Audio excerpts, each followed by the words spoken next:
Hello दोस्तों, स्वागत है आपका हमारे इस नए वीडियो में। आज हम बात करने वाले हैं अपने रिस्क को मैनेज करते हुए हम अपनी फाइनेंशियल प्लानिंग किस तरीके से करें। मैं आपको इस वीडियो में फाइनेंशियल प्लानिंग इतने सिंपल वे में समझाऊंगा जिससे कि आपको उसे एग्जीक्यूट करने में ज़्यादा परेशानी नहीं आएगी। और मेरा दोस्तों यकीन मानिए कि अगर आप ये 5 स्टेप आज से ही एग्जीक्यूट करना चालू कर देंगे तो फ्यूचर में जो परेशानियां आप फेस कर सकते हैं आप उसके लिए पहले से ही प्रिपेयर हो जाएंगे। तो without wasting any time let's start the video. आज मैं आपको saving, loan, insurance, investment plan और रिटायरमेंट प्लान, इन 5 चीज़ों के बारे में इस वीडियो में अच्छे से एक्सप्लेन करूँगा। मैं इस चीज़ों को इतनी अच्छी तरीके से प्रेजेंट करने की कोशिश करूँगा ताकि आपको इन्हें समझने में कोई भी दिक्कत परेशानी ना हो। तो let's start with the saving. दोस्तों, सेविंग आज के टाइम पे हर एक इंडियन अपने बैंक अकाउंट में करने की कोशिश करता है, बट हमें कितनी सेविंग करनी चाहिए इसका क्लियर गोल वो क्लियर नहीं रखते अपने माइंड में। तो मैं आपको क्लियर कर देना चाहूँगा, सेविंग हमें अपनी इनकम की 6 गुना रखनी चाहिए। इट मीन्स अगर आप पूरे इस महीने में 50,000 रुपये कमाते हैं तो आपको अपने बैंक अकाउंट में मिनिमम टू मिनिमम 3 लाख रुपए तक रखने चाहिए। वो 3 लाख रुपए ज़रूरी नहीं है कि आप अपने बैंक अकाउंट में ही रखें, आपको उसे सेविंग के रूप में रखने चाहिए। मतलब कि ये वो पैसा होना चाहिए जो कि आपको हर समय ज़रूरत पड़ने पर आपके पास अवेलेबल हो। तो आप मिनिमम अपने बैंक अकाउंट में 1 लाख रुपए रख सकते हैं और रहे बचे 2 लाख रुपए, उसे आप या तो एफडी करा सकते हैं या तो ऐसे म्यूचुअल फंड्स में लगा सकते हैं जहां पे एग्जिट लोड ज़ीरो हो और आप ज़ीरो एग्जिट लोड के साथ कभी भी उस म्यूचुअल फंड से उस पैसे को निकाल सकते हैं, क्योंकि बैंक आपको मिनिमम 2 से 3% इंटरेस्ट रेट देता है।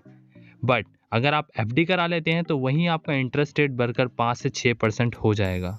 लेकिन अगर आप वही पैसा अगर किसी ऐसे म्यूचुअल फंड में रखते हैं जहाँ की आपके पैसे की लिक्विडिटी बहुत ज़्यादा सिंपल रहती है, किसी भी समय आप पैसे को इंश्योर कर सकते हैं, आप उसे रिडीम कर सकते हैं। उस दौरान आपको वहाँ पे इंटरेस्ट मिनिमम से मिनिमम 6 से 8% या फिर 9% तक का भी मिल सकता है। तो आपको अपनी सेविंग को इस तरीके से कैटेगराइज करनी चाहिए। पहला, 1 लाख रुपए आप सेविंग अकाउंट में रख सकते हैं। दूसरा, आप उसे अपनी एफडी करा सकते हैं दूसरे 1 लाख का। तीसरा, 1 लाख रुपए जो आपको बचता है आप उसे म्यूचुअल फंड में डाल सकते हैं।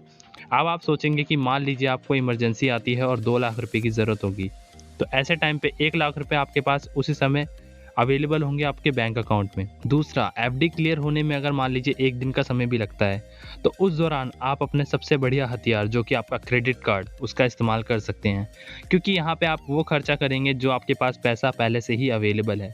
तो आपको उस समय हाई लिमिट तक का भी खर्चा करने में किसी प्रकार का कोई संकोच नहीं होगा। Point number 2, loan. दोस्तों, लोन 2 प्रकार के होते हैं, अच्छे लोन और बुरे लोन। अच्छे लोन मैं उनको कंसिडर करता हूँ जो कि इन्फ्लेशन से थोड़ा सा ही ऊपर होते हैं, यानी 6 से 7% या 8% के इंटरेस्ट रेट पर। और बुरे लोन वो होते हैं जो कि 12 से 15% के इंटरेस्ट रेट पे होते हैं, like personal loan, business loan. तो हमें कभी भी इस प्रकार के लोनों के लिए अप्लाई नहीं करने चाहिए। हाँ, लोन एक ऐसा हथियार बन सकता है जो कि लॉन्ग टर्म में आपको काफ़ी अच्छा रेवेन्यू जनरेट करके दे सके, जैसे कि हाउसिंग लोन। हाउसिंग लोन को मैं गुड लोन इसलिए मानता हूँ क्योंकि वो 6 से 7% के इंटरेस्ट रेट पे इजीली अवेलेबल हो जाता है। अगर बात की जाए कि आपका अगर पहला हाउसिंग लोन है तो वो आपको बहुत से बहुत कम इंटरेस्ट रेट पे मिलेगा। ये समझ लीजिए कि अगर आप इन्फ्लेशन को लगा देंगे तो आपका इंटरेस्ट माइनस ही चला जाएगा। ये लोन आपको घर या ऑफिस के रूप में एक लॉन्ग टर्म सिक्योरिटी प्रोवाइड कर देता है, बट आपको इसे 27 से 35 साल की एज के बीच में ही अप्लाई कर देना चाहिए, क्योंकि उसके बाद आपके पास और बड़ी बड़ी जिम्मेदारियां आ जाती हैं, तो आप भी उस समय लोन की ईएमआई पे करना नहीं चाहेंगे। Point number 3, insurance.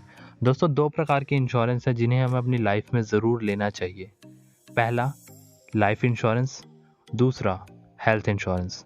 दोस्तों, लाइफ इंश्योरेंस का सिंपल सा फॉर्मूला है कि जो भी व्यक्ति आपके परिवार में अर्निंग करता है वो साल में जितना भी अर्न करता है उसको मल्टीप्लाई कर दीजिए 20 से 25 गुना ज़्यादा, और उतने का आपको कवर रखना चाहिए।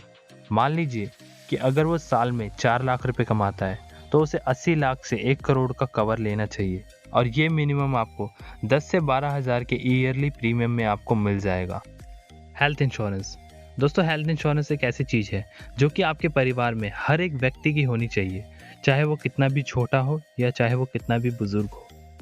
आपके माता पिता, आपके फ्रेंड, आपके भाई बहन, आपकी बीवी, आपके बच्चे, हर व्यक्ति का हेल्थ इंश्योरेंस ज़रूर होना चाहिए।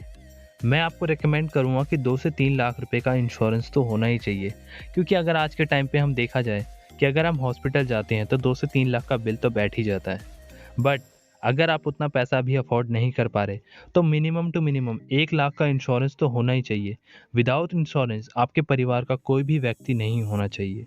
1 लाख का भी इंश्योरेंस काफ़ी ज़्यादा हेल्प करता है उस समय जब आपको उस पैसे की अहमियत पता चलती है। Point number 4, investment plan. दोस्तों, मेरे हिसाब से इन्वेस्टमेंट को स्टार्टिंग में 3 जगह ही से स्टार्ट करना चाहिए, यानी stock, mutual fund and golds. दोस्तों, इन तीनों को आपको अपने जितना भी इन्वेस्टमेंट अमाउंट है उसमें कैटेगराइज करना चाहिए। यानी अगर आपकी उम्र 20 से 25 साल के बीच है तो आपको अपने इन्वेस्टमेंट का 50% हिस्सा स्टॉक्स में रखना चाहिए, 30% अमाउंट म्यूचुअल फंड में और 20% अमाउंट गोल्ड में। वहीं अगर आपकी उम्र 25 साल से 35 साल के बीच में है तो आपको 30% अमाउंट स्टॉक में रखना चाहिए, 50% अमाउंट म्यूचुअल फंड में एंड 20% अमाउंट गोल्ड में। बट अगर आपकी एज 35 की एज से प्लस हो गई है, क्योंकि उस दौरान हमारे पास कई और जिम्मेदारियां आ जाती हैं, तो हम ज़्यादा रिस्क नहीं ले सकते, तो यहाँ पर आपको 10% अमाउंट स्टॉक में रखना चाहिए, 50% अमाउंट म्यूचुअल फंड में और 40% अमाउंट गोल्ड में। ये मेरा तरफ से एक सिंपल सा ग्राफ है जो मैंने आपको बना के दर्शाया है। बट रिस्क फैक्टर हर एक इंसान का अपना अपना होता है, वो आप खुद को अपने हिसाब से बना सकते हैं।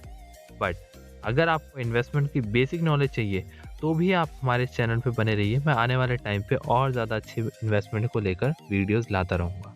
बट अभी के लिए आप ये समझ लीजिए कि ये 3 स्टेप अगर आप ले लेते हैं तो लॉन्ग टर्म में आपको इससे काफ़ी अच्छा गेन मिलेगा। Point number 5, retirement plan. दोस्तों, 30 साल की एज में अगर आप 50,000 रुपये महीना खर्चा कर रहे हैं और अगर आप अपने रिटायरमेंट प्लान की सोच रहे हैं जो कि आप 60 साल की बाद की सोच रहे हैं, तो इसके बीच में 30 साल का जो गैप है उसमें इन्फ्लेशन एक काफ़ी बड़ा रोल प्ले करता है। तो कम से कम भी नहीं तो आपके पैसे का अमाउंट डबल होना चाहिए, यानी आपको 1 लाख रुपए हर महीने चाहिए अपने इन्फ्लेशन को बीट करने के लिए। तो उसके लिए आपको सिंपली कम से कम भी नहीं तो 2 करोड़ रुपए तक का आपको अपना रिटायरमेंट प्लान लेके चलना होगा, ताकि अगर आप मिनिमम 5 से 6% का भी उस पर इंटरेस्ट लेते हैं एफडी के अगेंस्ट में, तो आप अपने 1 लाख रुपए महीने का जो टारगेट है उसे आप इजीली बीट कर सकें। अब ये 2 करोड़ रुपए आप कैसे कमाएंगे?